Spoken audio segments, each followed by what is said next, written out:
فرمایا جو دنیا کو مقصد بنا کے زندگی گزارتا ہے اللہ اس کے حالات کو پھیلا دیں گے اور پریشانیوں سے اور مصیبتوں سے اس کی زندگی بھر دیں گے اور اس کو فقیر کر دیں گے اور دنیا کے لیے اس کو ذلیل کریں گے.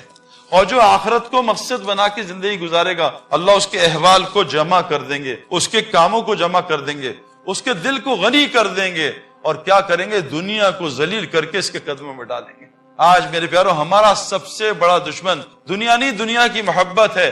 کشتی اور پانی ساتھ ساتھ ہیں. کشتی پانی سے اوپر ہونی چاہیے. اگر پانی کشتی کے اندر گیا کشتی ڈوب جائے گی. آج مسلمانوں کے اندر دنیا گھس چکی ہے میرے پیارو. ایک آدمی نے مولوی صاحب سے کہا, مولوی صاحب میرے کنویں میں نا 4 کتے گر گئے ہیں, پانی پیتا ہوں وہ کیا ہوگا, کب ناپاک ہو گیا.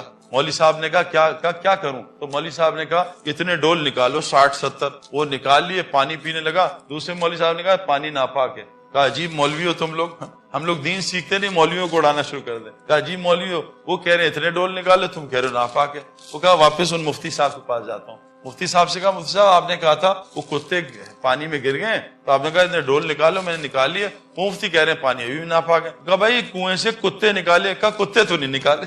تو جب تک یہ اندر سے کتے نہیں نکلیں گے نا میرے پیاروں, نہ نماز سے وعدے پورے ہوں گے نہ تلاوت سے وعدے پورے. نماز رزق کو کھینچتی ہے, ہماری نماز نے ہمارے رزق کو دبئی اور چائنا پہنچا دیا. نماز فحاشی بے حیائی روکتی ہے. ہم نماز پڑھ کے غیبت شروع کر دیتے ہیں اور بدنظری شروع کر دیتے ہیں.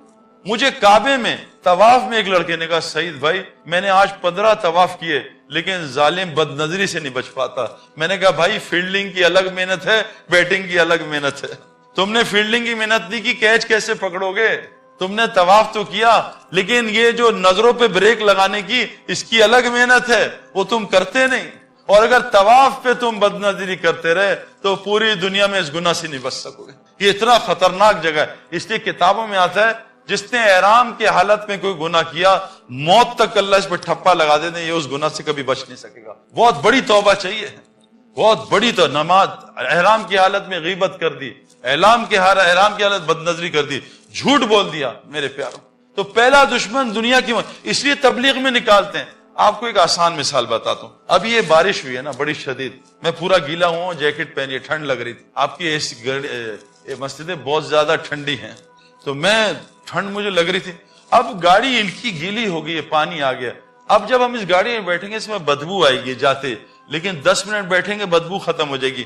غلط کہہ رہا ہوں صحیح کہہ رہا ہوں بھائی؟ یہاں کے ٹوائلٹس تو بہت اچھے ہیں, اب ہمارے یہاں ٹوائلٹس میں جائے بدبو سے بھرے ہوتے ہیں, لیکن 10 منٹ آدمی بیٹھتا ہے پھر میسیجز چیک کرتا ہے, بدبو ختم ہو جاتے. کیوں کہ یوز ٹو ہو جاتا ہے بدبو کا.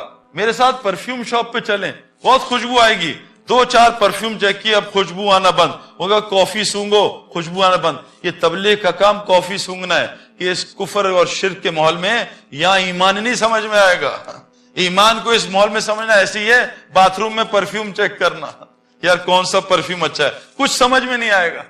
ایمان کو بے ایمانی کے ماحول میں, تبلیغ والے کہہ رہے ہیں اس بے ایمانی کے ماحول سے نکلو. جھوٹ, غیبت, شرک, بت پرستی, فلاں پرستی, 360 بت, تو سب سے پہلے نکالتے ہیں اس ماحول سے.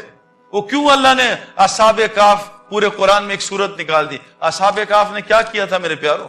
انہوں نے اس گندے ماحول کو چھوڑا تھا شرک کے, اور پناہ لی تھی کہاں؟ غار میں. کیوں؟ اللہ کہہ رہے ہیں جب انہوں نے شرک کے ماحول کو چھوڑا اور ان کی پوجا چھوڑی جن کو انہوں نے معبود بنایا تھا, اللہ نے ان کو غار میں 309 سال سلایا اور کیا کیا؟ ان پہ اپنی رحمت کو وسیع کر دیا اور ان کے دنیا کے سارے کاموں میں آسانیاں پیدا کر دی. یہ قرآن ہے میرے پیارو. جب آپ اس گندے ماحول کو چھوڑ کے غار میں نہیں مسجد میں پناہ لوگے اور پھر وہاں جا کے سوگے بھی اور تلاوت بھی اور تہجد بھی اور نفل بھی اور دعوت بھی اور ذکر بھی, اذکار بھی, بتاؤ اللہ ہمارے کام کیسے بنائے گا؟ میرے پیارو ہم کرکٹرز, ہم لالچی ہوتے ہیں. ہم پیسے کے لیے, ملک کے لیے بھی کھیلتے تھے, لیکن بغیر پیسے کے لیے وقت ضائع کرنا یہ گناہ میں شامل ہو جائے گا. حضرت عمر فرماتے ہیں میں تمہیں 2 کاموں میں لگا دیکھوں, یا تو آخرت بنا رہے ہو یا حلال روزی کما رہے ہو. تو بھائی ہم پیسے کے لیے اگر نہیں کھیلیں گے تو شاید پکڑ ہو جائے, وہ تو مفتیوں سے پوچھنا پڑے گا. تو ہم جو ہے نا ہم پروفیشنل لوگ ہیں, ہم پاگل نہیں ہیں. ہمیں تبلیغ میں کیا نظر آئے کہ اتنی بڑی دنیا چھوڑ دی میرے پیار. اور میں ابھی فقیر نہیں ہوں, اللہ کے فضل سے ابھی یہاں 2 مہینے پہلے میچز ہوئے تھے 3, اور ایک پلیئر کو $1 لاکھ ملے تھے. $1 لاکھ چھوڑنا آسان کام نہیں ہے. ہمارے کئی لڑکوں نے چھوڑے. کیوں؟ کہ انہیں اس سے بہتر بہت جگہ مل رہا ہے. بھائی ڈالر کیوں کمانے ہیں؟ اس کی وجہ ہوگی نا, زندگی اچھی ہو جائے. ایک آدمی مچھلی پکڑ رہا تھا تو ایک آدمی آیا ساتھ میرے جیسا احمق, کہا بھائی خیریت ہے, کیا کرو, کہا مچھلی پکڑ رہا ہوں. کہا اچھا یہ کوئی کام ہے؟ کہاں کام ہے. کہا کتنی پکڑتے ہو؟ کہا 1 گھنٹہ بیٹھتا ہوں. کہا کتنی مچھلیاں؟ کہا 20-25. کہا بس؟ کہا بس نہیں یار بہت ہے, میرے 2 بچے میاں بیوی 10 کھاتے ہیں, 10-15 بیچ دیتے ہیں, گھر چلتا ہے. کہا اچھا تم کام بڑھا دو. کہا کیوں بڑھاؤں؟ کہا کام بڑھاؤ گے 8-10 گھنٹے مچھلیاں بڑھیں گی. کہا تو کیا ہوگا؟ کہا 100 مچھلیاں. کہا میری ضرورت تو 20-25 مچھلی ہے, میں 100 کیا کروں؟ کہا بیچ دینا. کہا اس سے کیا ہوگا؟ کہا چند دن بیچو گے, ایک فشرمین ساتھ ہائر کر لینا. کہا پھر کیا ہوگا؟ دونوں پکڑو گے 400 مچھلی آئے گی. کہا میری ضرورت تو 25-30 مچھلی میں پوری ہو, 400 کا کیا کروں گا؟ کہا بیچتے رہنا, ایک یاٹ خرید لینا.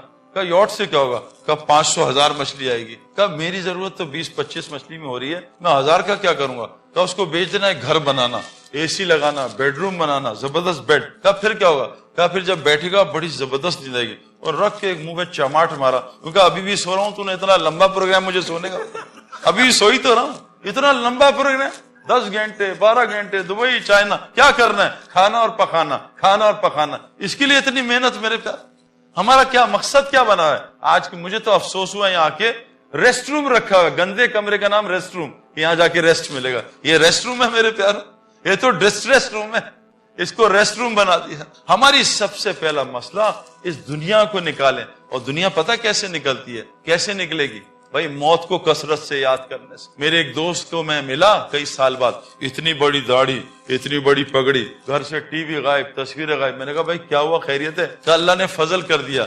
میں کہا بھائی یہ تو 2020 فضل ہوا ہے, اتنا ٹربو فضل میں نے نہیں دیکھا, کوئی اور چکر ہے. کہتا سعید بھائی آپ صحیح کہہ رہے ہیں, میرے سر میں شدید درد تھا اور درد ہوا تو میں نے دوائی کھائی, صحیح ہوا. ڈاکٹر کے پاس گیا, برین اسکین کرایا تو ٹیومر نکلا. ڈاکٹر نے کہا 6 مہینے بعد مر جاؤ گے. اور میں نے کہا یا اللہ بس اللہ اکبر, داڑھی سارے ریزر پھینک دیا, جلا دی. اے اللہ آئندہ داڑھی نہیں کاٹوں گا, یا اللہ ٹوپی کبھی نہیں اتاروں گا, یا اللہ نماز, تہجد, حج فرض, رمضان میں روزے پورے, اور ہر مہینے 2 عمرے, بچیوں کی شادیاں, ہسپتال کو پیسے, مدرسوں کو پیسے. کہا سعید بھائی جتنے پیسے دیے جاؤں وہ 10 گنا. میں نے کہا یہ کہاں سے آ رہے, میں تو مرنے والا ہوں. تو کہا قرآن نے بتایا 1 دو گے اللہ 10 گنا دیں گے. لو جی اب 6 مہینے گزر گئے, میں ٹھیک ہو گیا. 7 مہینے 8 مہینے, اللہ کیا ہو گیا, میں تو مرنے والا تھا. میں ڈرا, میں نے 2-3 لاکھ روپے صدقہ دیا, 2-4 نفل پڑھے گا, اللہ بچا لینا. ڈاکٹر کے پاس گیا, چیک اپ ہوا, ٹیومر تھا ہی نہیں. تو ڈاکٹر سے میں نے کہا کیا ہوا؟ کہا اس نے جا کے چیک کیا, کہا تمہاری رپورٹ کسی سے مکس ہو گئی تھی, تمہیں کینسر تھا ہی. اللہ نے انسان بنانا تھا, موت اندر ڈال دی.